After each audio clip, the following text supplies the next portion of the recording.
अच्छा, जब जिरगा बनता है तो जिरगे में भी मस्तोई ट्राइब के लोग होते हैं।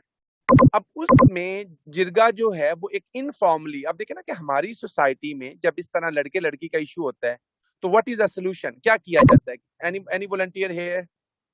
So normally what you do if you think so that two individuals they are going to have some sort of a relationship, how you are going to settle the issue? What do you think? Excellent. So marriage. तो आपने एक term सुनी होगी वट्टा सट्टा. How many of you they are more familiar with the term वट्टा सट्टा? Mostly this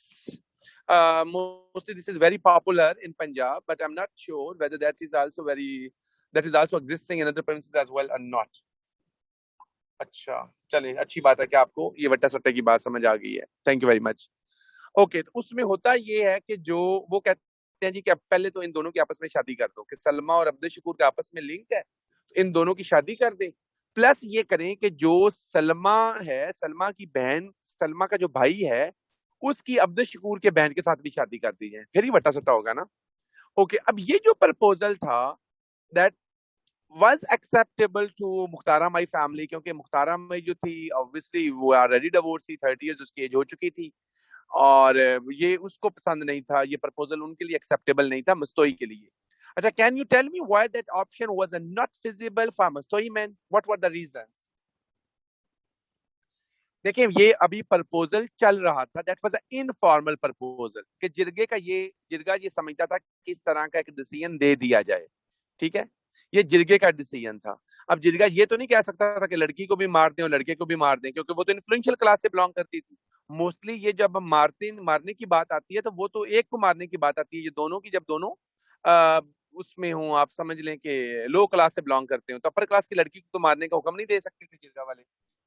ठीक है, okay, तो इसलिए उनका एक इनफॉर्मल प्रपोजल था, ये फॉर्मल नहीं था, इनफॉर्मल था.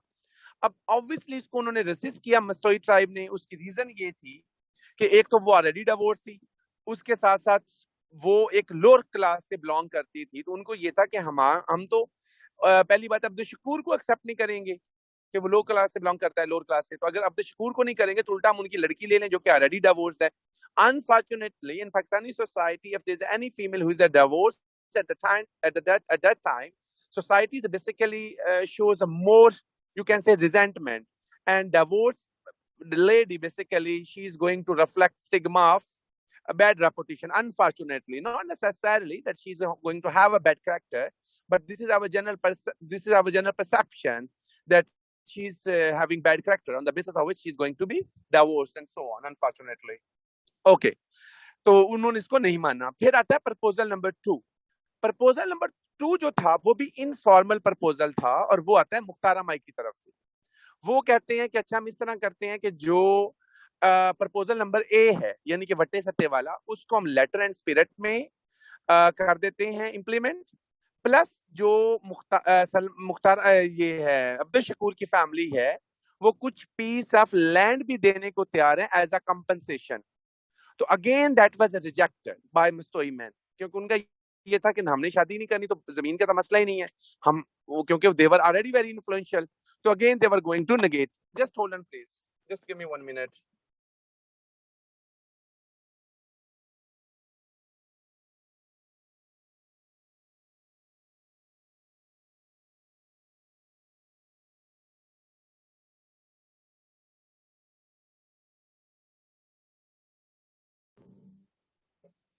Okay, is it clear to everyone so far?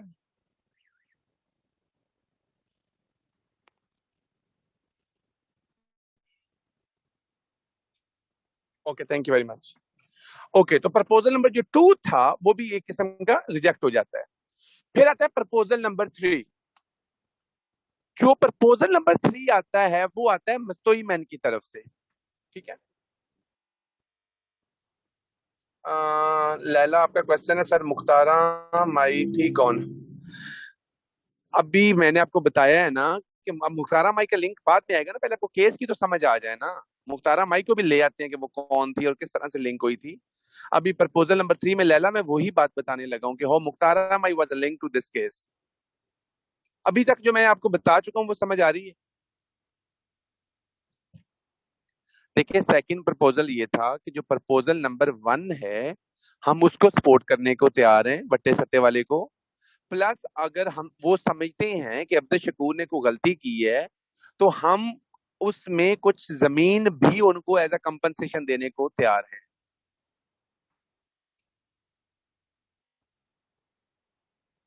ठीक है, ओके। ये जो प्रपोजल 1 था वो इनफॉर्मल प्रपोजल था उसकी तरफ से, जिरगा की तरफ से। प्रपोजल 2 जो था वो अब्दुल शकूर की फैमिली की तरफ से था। ठीक है, प्रपोजल नंबर, और दोनों प्रपोजल रिजेक्ट होते हैं बाय मस्तोई ट्राइब। ठीक है, यानी कि सलमा की फैमिली दोनों प्रपोजल को रिजेक्ट करती है। अब्दुल शकूर एंड जी जी अब्दुल शकूर और जो था सलमा मुख्तारा में देवर से ओके। प्रपोजल नंबर 3 आता है सलमा की फैमिली की तरफ से। सलमा का भाई जो है अब्दुल खालिक है, यानी कि सलमा और अब्दुल खालिक सिबलिंग्स हैं। ठीक है, ओके। तो उनकी तरफ से जब प्रपोजल आता है वो कहते हैं जी कि हमें कुछ नहीं चाहिए, हमें सिर्फ ये चाहिए क्योंकि इन्होंने हमारी लड़की की इज्जत जो है उसको वो डेंट किया है, नुकसान पहुंचाया है। तो अब इसकी जो गलती है उसके इसकी गलती अब्दुल शकूर की गलती ना, कि अब्दुल शकूर ने जो गलती की है उसके ब्याह पे उसकी सिस्टर आके माफी मांगी जिरगा के सामने, तो हम माफ कर देंगे। Are you getting my point? यार अभी प्रपोजल 3 मैंने बताया ही नहीं, आप पहले क्या देते हैं रिपीट करें, अभी तो मैंने बताया। ठीक है, okay, thank you very much. तो उनको था कि आप क्योंकि जो अब्दुल शकूर है, क्योंकि अब्दुल शकूर उस टाइम पुलिस कस्टडी में था। ठीक है, तो उसके बिहाफ पे जो माफी मांगेगी वो उसकी बहन मांगेगी और वो जिरगा के सामने मांगेगी। ओके, अब ये जो प्रपोजल था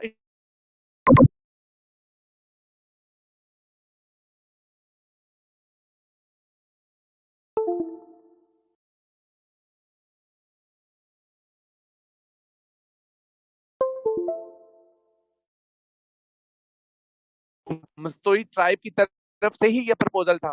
तो ऑब्वियसली, और इसमें कोई ऐसी रॉकेट साइंस भी नहीं थी, कोई टेक्निकलिटी भी इन्वॉल्व नहीं थी कि जो कहते जी कि बाकियों को ये पसंद नहीं था, जिसकी बेसिस पे उन्होंने कहा कि हाँ ठीक है, that looks to be more pragmatic approach. Can you hear me?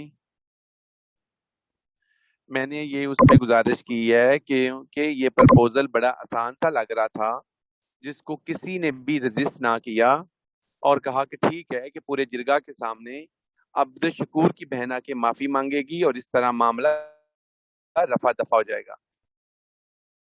Is it clear? Okay, thank you very much. Okay, तो जब ये डिसाइड हो जाता है कि फलां टाइम और दिन में जिरगा होगा जहां पे अब्दुल शकूर की बहन मुख्तारा मई आके माफी मांगेगी, तो जब मुख्तारा माई जाती है जिरगा के सामने अपने फादर के साथ और अपने पैटर्नल अंकल के साथ, तो वहां पे अब्दुल खालिक जो था ही वॉज इक्विप्ड, और अब्दुल खालिक ने मुख्तारा माई को जबरदस्ती वो ले जाता है एक नियर बाय हट में। आम में से जो लोग गांव से होंगे ना वो इस बात को समझते होंगे कि गांव में जो डेरा टाइप होता है ना उसी में ही वो एनिमल, साथ ही एनिमल फार्म होता है और उसमें थोड़ी सी सिटिंग उन्होंने वो बनाया होता है, सिटिंग अरेंजमेंट। ठीक है, तो जिसके इफ यू कुड रिमेम्बर, ठीक है, तो क्योंकि वो साथ ही एनिमल्स और उनके वो फॉडर की स्टोरेज के लिए उन्होंने कुछ रूम बनाए होते हैं, और साथ उन्होंने अपने वो बैठने के लिए जो कुछ प्लेसेस होती हैं उनको उन्होंने वो ओके किया होता है। ओके, तो जब वहां पे वो जिरगा भी, क्योंकि उससे वो डेरे डेरे में ही था और साथ वो एनिमल फार्म भी था, तो जब मुख्तारा मई वहां पे जाती है तो अब्दुल खालिक उसको अपने 3 और दोस्तों के साथ, टोटल ये 4 लोग होते हैं, ये मुख्तारा माई को एक साथ वाले रूम में ले जाते हैं। ठीक है, where Mukhtara Mai was kept for 2 hours, कि 2 घंटे मुख्तारा माई को वहां रखा जाता है। और जब मुख्तारा माई रूम से निकलती है तो obviously people they were already gathered there, and when Mukhtara Mai came out of that room, so she crossed the outlookers in order to go to her home, and at that time she was wearing just torn shirt and she was without trouser. That's why it is going to be believed that Mukhtara Mai was forced to make a naked parade, क्योंकि देखे ना कि लोग तो already वहां पे जमा थे, और जब वो निकली बेचारी घर जाने के लिए तो एक किस्म का वो आप कह लें कि वो तमाशाई ऑलरेडी जमा थे, और उसको उन्होंने क्रॉस करके बेचारी ने घर जाना था ना, तो इसलिए क्योंकि उसने वो ट्राउजर पहना नहीं हुआ था, शर्ट उसकी वैसे फटी हुई थी।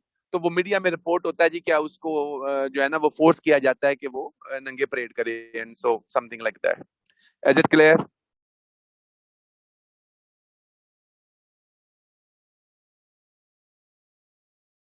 Okay, thank you very much.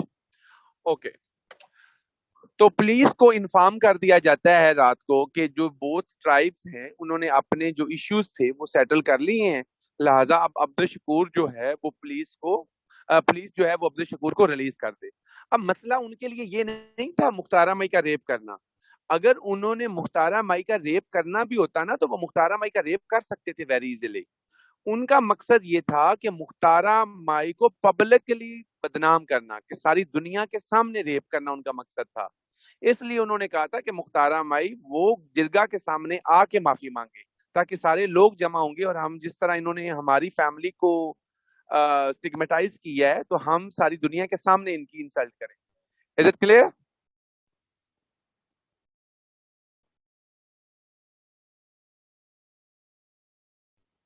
जी सीधी सी बात है, वो उसको लेके गए थे तो कुछ किया ही होगा।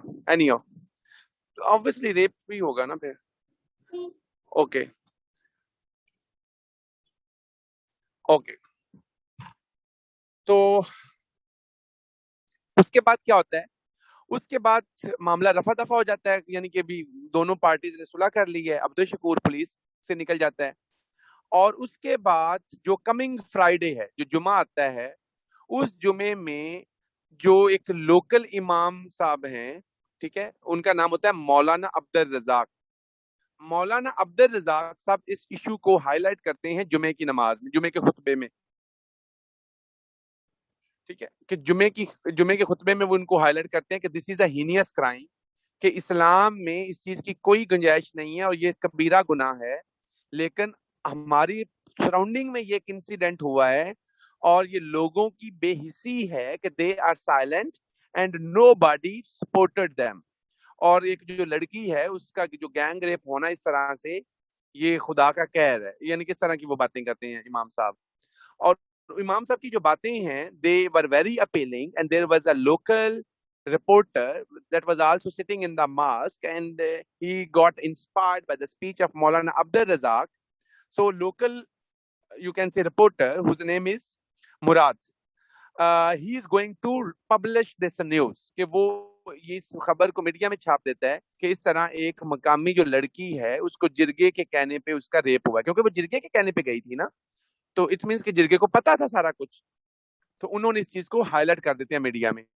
जब ये खबर मीडिया में आती है तो चीफ जस्टिस जो थे शेख रियाज अहमद, वो उसका सू मोटो लेते हैं। वो कहते हैं जी कि ये इस तरह की खबर वो आई है मीडिया में तो उसकी रिपोर्ट हमें दी जाए ना, सू मोटो ले लेते हैं। तो उस वक्त के जो चीफ मिनिस्टर थे पंजाब, चौधरी परवेज इलाही, वो उस टाइम के आईजी को ऑर्डर देते हैं कि आप इस केस को इन्वेस्टिगेट करो, और अगर इस तरह का कोई इंसिडेंट हुआ हुआ है तो उसमें जो लोग भी इन्वॉल्व हैं उनके अगेंस्ट एफआईआर दर्ज होनी चाहिए। क्लियर?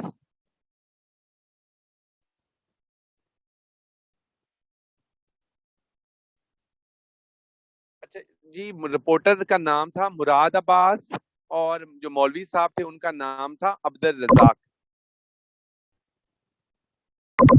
क्लियर?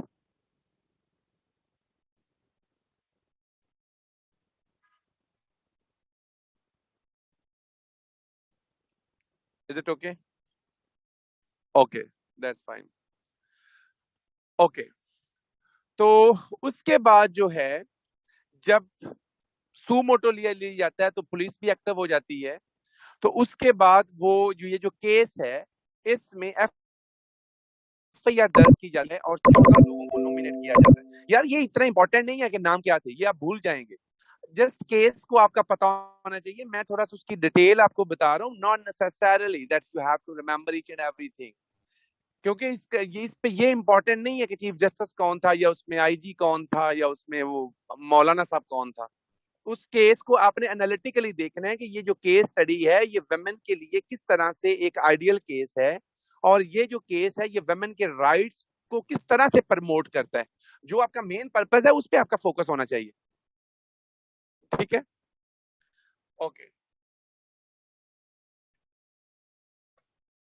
ये सू मोटो ये होता है कि नॉर्मली जब हम बात करते हैं ना कि आप कोई केस फाइल करते हैं कोर्ट में, अब देखिए कि मसलन कोर्ट को तो इससे कंसर्न नहीं है कि जो ए है ए ने बी की प्रॉपर्टी जो है वो जब्त कर ली है, तो कोर्ट को तो इल्हाम नहीं होगा ना कि बी के साथ ज्यादती हुई है, तो ए जो होगा वो कोर्ट में एक दरखास्त देगा कि मेरे साथ ये ज्यादती हुई है, मुझे इंसाफ दिया जाए। मोस्टली जस्टिस का यही तरीका है कि किस तरह जस्टिस डिलीवर होगा। दूसरा तरीका ये है कि अगर एक मैटर पब्लिक कंसर्न का हो और वेलफेयर का एक मैटर हो, तो अगर जज के नोटिस में चीज आ भी जाए तो उसमें कोई भी दरखास्त गुजार ना हो तो फिर भी केस स्टार्ट हो सकता है।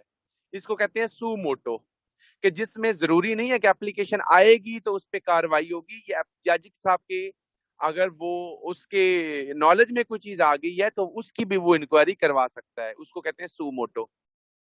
Is it clear? Okay, thank you very much. Okay, तो जब एफआईआर होती है तो एफआईआर में 14 लोगों को नॉमिनेट किया जाता है, और उस एफआईआर में जो प्रोविजंस रखी जाती हैं, एक तो हदूद ऑर्डिनेंस, क्योंकि देखो ना ये रेप का मामला है ना, और ये 2002 में वाकया हुआ था, तो उस टाइम जो हदूद ऑर्डिनेंस था दैट वाज अनफोर्सेबल, और हदूद ऑर्डिनेंस आया था 1979 में। और हदूद जो वर्ड है वो निकला है हद से। हद मीन्स लिमिट, कि कुछ जो जुर्म है उनकी हदें अल्लाह ताला ने डिफाइन कर दी हैं, और उनकी सजा भी वही होगी जो अल्लाह ताला ने सजा रखी है। मसलन उसमें चोरी है कि जो चोरी करता है उसके हाथ काट दो, पाँव काट दो, फिर उसका दूसरा हाथ का, फिर दूसरा पाँव, ये वो। ठीक है, इसी तरह फॉल्स एक्विजिशन है कि ये किसी पे झूठा इल्जाम लगाना। इसी तरह जो है हम बात करें ड्रिंकिंग, उसकी है, अडल्ट्री उसकी है। ठीक है, और ये जो उसमें आ जाता है रेप, वो है। Is it clear to everyone? Is it clear? Okay, तो क्योंकि ये हदूद ऑर्डिनेंस इन्वॉल्व था, उसमें हद का ये केस था, जिसकी वजह से हदूद ऑर्डिनेंस के तहत ये पर्चा रजिस्टर होता है। उसमें पाकिस्तान पीनल कोड, ये जो एक आपका एक लॉ है जो कि सजाओं से रिलेटेड है, उसकी प्रोविजंस डाली जाती हैं, और एंटी टेररिज्म एक्ट की प्रोविजन भी डाली जाती हैं। क्योंकि देखो ना, आपने पूरी दुनिया के सामने एक लड़की का रेप किया और आपने एक खौफ फैलाने की कोशिश की, पब्लिक टेरर को सपोर्ट किया, जिसकी वजह से जो एंटी टेररिज्म एक्ट है उसकी प्रोविजंस भी इसके एफआईआर में दर्ज कर दी जाती हैं। Is it clear to everyone? कि तीन कौन कौन से लॉज के तहत एफआईआर दर्ज हुई? Okay, thank you very much. तो जब केस चलता है तो केस चलता है लोअर कोर्ट में, डेरा गाजी खान। तो डेरा गाजी खान में जब केस चलता है तो डेरा गाजी खान की जो आपकी डिस्ट्रिक्ट कोर्ट होती है उसको लोअर कोर्ट बोलते हैं। ओके, तो उन्होंने ये किया कि उन्होंने जो 14 बंदे थे, 14 में से 8 बंदों को बरी कर दिया और 6 लोगों को सजा सुना दी। और उनको कौन सी सजा सुनाई? सजाए मौत, कैपिटल पनिशमेंट। और ये 6 में से 4 तो वो था अब्दुल खालिक और उसके दोस्त, जो कि सारी दुनिया के सामने मुख्तारा माई को लेके गए थे रूम में। और 2 उन्होंने जो जिरगा के मेंबर थे उनको भी डाल दिया कि ये भी सजाए मौत है। अकम्पलिस, शरीके जुर्म, कि इनको पता था कि ये होने वाला है और इन्होंने जानबूझ के जिरगा के आर्डर्स पे उस लड़की को बुलवाया था। तो इन्होंने कहा था कि चाहे इन्होंने रेप नहीं किया लेकिन ये शरीके जुर्म है, इसलिए इनको भी सजाए मौत होगी। तो टोटल 6 लोग जो थे उनको सजाए मौत सुनाई गई। Is it clear?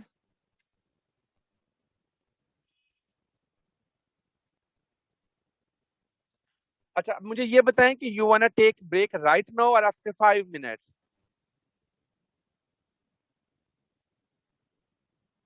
अच्छा, चलें, ठीक है। चलें फिर, 5 मिनट नहीं, we are going to resume class by 6:50। ठीक है, आप 10 मिनट्स की ब्रेक ले लें। ओके, 10 मिनट्स की ब्रेक ले लें, then we are going to